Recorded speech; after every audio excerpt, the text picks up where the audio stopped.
मेरे अवतार धारण करने के 3 कारण होते हैं।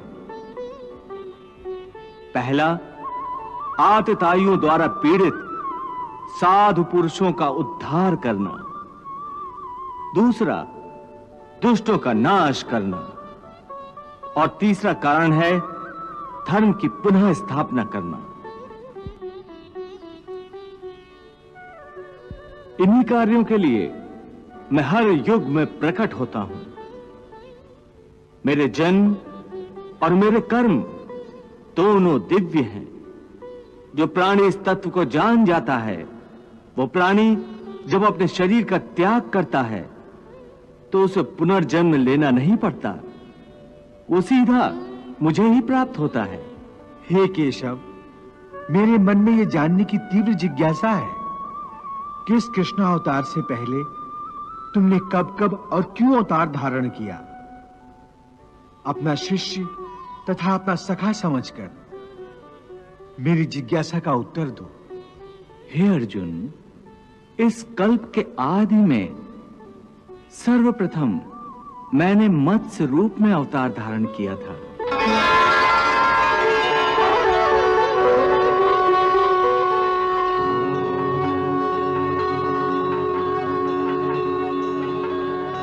उस समय मैंने सप्त ऋषियों की नाव को प्रलय के समुद्र में डूबने नहीं दिया, क्योंकि वो ऋषि पुरातन संस्कृति और पहली सृष्टि के बीजों को लेकर नए कल्प में उनका विकास करने वाले थे। तत्पश्चात समुद्र मंथन के समय जब मंदराचल पर्वत स्थिर नहीं रह सकता था, तो मैंने कूर्म रूप धरकर उसे अपनी पीठ पर धारण किया, ताकि देवता और दैत्य मिलकर सागर में से अमृत प्राप्त कर सके।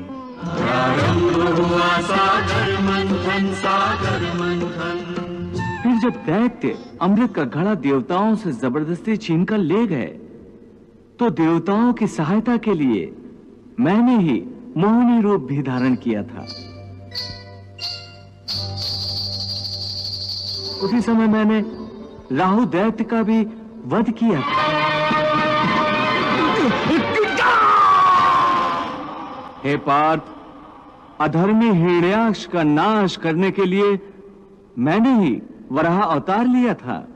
मैंने ही अपने परम भक्त बालक प्रहलाद की रक्षा करने के लिए नरसिंह अवतार धारण किया था।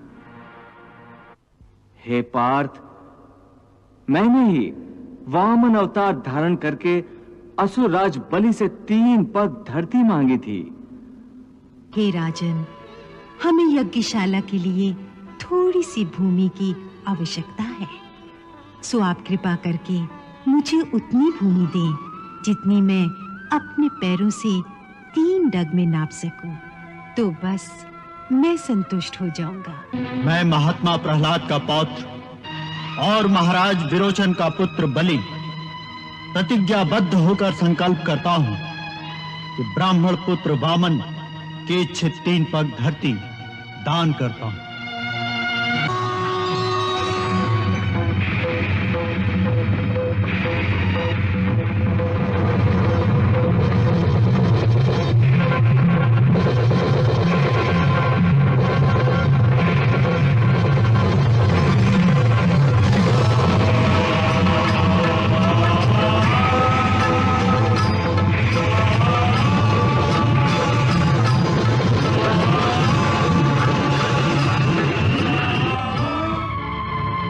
दो पग में तो मैंने सारी त्रिलोकी नाप ली। एक पैर से भूलोक, दूसरे पैर से स्वर्गलोक नाप लिया है। तीसरा पग रखने के लिए तुम मुझे कोई स्थान नहीं दे सकते। आप अपना तीसरा पैर मेरे सर पर रखिए।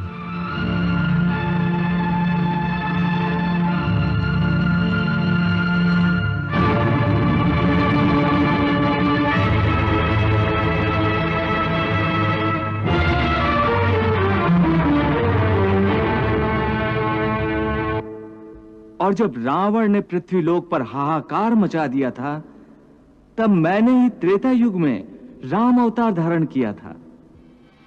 धर्म की मर्यादा भंग करने वाले पापी, तेरे समस्त पापों का दंड आज तुझे अवश्य मिलेगा।